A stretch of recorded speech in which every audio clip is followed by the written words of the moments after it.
శీతాకాలం నేపథ్యంలో తెల్లవారుజామున కురుస్తున్న పొగ మంచు విమానాల రాకపోకలకు ప్రతికూలంగా మారింది. తెలుగు రాష్ట్రాల్లో మంచు ప్రభావంతో పలు విమానాల రాకపోకలు ఆలస్యమయ్యాయి. హైదరాబాద్ నుంచి గన్నవరం విమానాశ్రయానికి వెళ్లాల్సిన ఇండిగో విమానం పొగ మంచు వల్ల గంట సేపు గాల్లోని చక్కర్లు కొట్టాల్సి వచ్చింది. తర్వాత రాజమండ్రి వెళ్లి అక్కడ ల్యాండ్ అయింది. ఈ విమానంలో 78 మంది ప్రయాణికులు ఉన్నారు.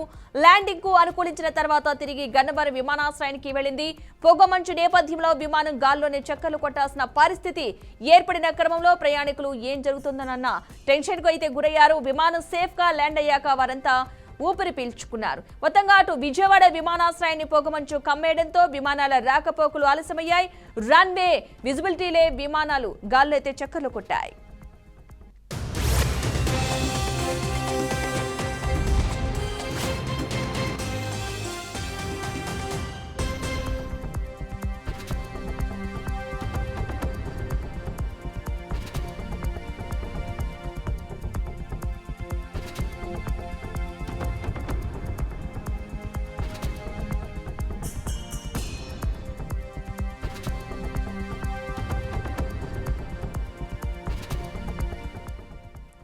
శీతాకాలం నేపథ్యంలో తెల్లవారుజామున కురుస్తున్న పొగ మంచు విమానాల రాకపోకలకు ప్రతికూలంగా మారింది. తెలుగు రాష్ట్రాల్లో మంచు ప్రభావంతో పలు విమానాల రాకపోకలైతే ఆలస్యమయ్యాయి. హైదరాబాద్ నుంచి గన్నవరం విమానాశ్రయానికి వెళ్లాల్సిన ఇండిగో విమానం పొగ మంచు వల్ల గంట సేపు గాల్లోని చక్కర్లు కొట్టాల్సి వచ్చింది. తర్వాత రాజమండ్రి వెళ్లి అక్కడ ల్యాండ్ అయింది.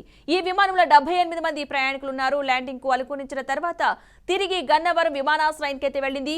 పొగ మంచు నేపథ్యంలో విమానం గాల్లోని చక్కర్లు కొట్టాల్సిన పరిస్థితి ఏర్పడిన నేపథ్యంలో ప్రయాణికులు ఏం జరుగుతుందోనన్న టెన్షన్ కి అయితే గురయ్యారు. విమానం సేఫ్ గా ల్యాండ్ అయ్యాక అంతా ఊపిరి పీల్చుకున్నారు. ఇదే అంశానికి సంబంధించిన పూర్తి సమాచారాన్ని మా బ్యూరో చీఫ్ సాంబశివరావు మరింత సమాచారం అయితే అందిస్తారు. సాంబశివరావు, మొత్తంగా చూసుకోవచ్చు, గత 2 రోజుల నుంచి కూడా పొగ మంచు అయితే అలుముకుపోతుందని చెప్పుకోవాలి. ఎందుకంటే గత 4 రోజులుగా చలి తీవ్రత ఎక్కువ ఉంది. ఈ నేపథ్యంలోనే ఉదయం 8 నుంచి 9 గంటల వరకు కూడా పొగ మంచు అనేది ఎక్కడ కూడా తగ్గట్లేదు. ఎక్కడ చూసినా కూడా రహదారులన్నీ మూసుకుపోయినట్టు ఆ మంచుతో కప్పేయడంతో తీవ్ర ఇబ్బందులు ఎదుర్కొంటున్నారని చెప్పుకోవచ్చు.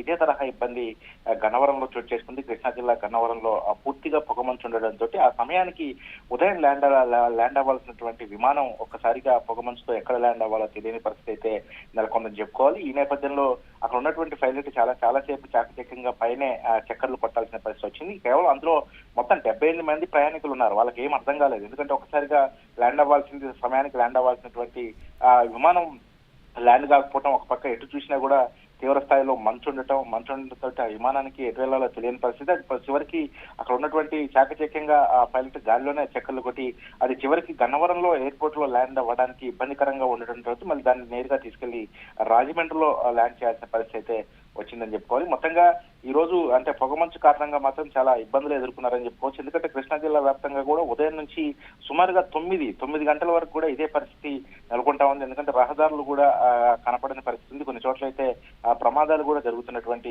పరిస్థితి ఉంది. మరి ఈ పొగమంచు కారణంగానే ఈ పరిస్థితి నెలకొందని చెప్పేసి విమానాశ్రయ సిబ్బంది కూడా చెప్పారు. అదేవిధంగా అక్కడ ల్యాండ్ అయ్యే పరిస్థితి లేకపోవడంతో దాన్ని తీసుకెళ్లి వేరే చోట ల్యాండ్ చేయాల్సి వచ్చిందని చెప్పేసి కూడా వాళ్ళకి చెప్పడం జరిగింది. ఎట్టకేలకు కూడా ప్రయాణికులు అయితే ఒకసారిగా అందులో ఉన్నటువంటి 78 మంది ప్రయాణికులు, ఎందుకంటే కొంత భయాందోళన చెందినటువంటి ప్రయాణికులు ఒకసారి వేరే చోట ఫ్లైట్ ల్యాండ్ కావడంతో పూర్తిస్థాయిలో అందరూ ఊపిరి పీల్చుకున్నారని చెప్పుకోవాలి. మొత్తంగా ఈ యొక్క కారణానికి మాత్రం తీవ్ర స్థాయిలో ఉదయం పూట పొగమంచు ఉండటమే కారణంగా విమానాశ్రయ సిబ్బంది అయితే చెప్తా ఉన్నారు.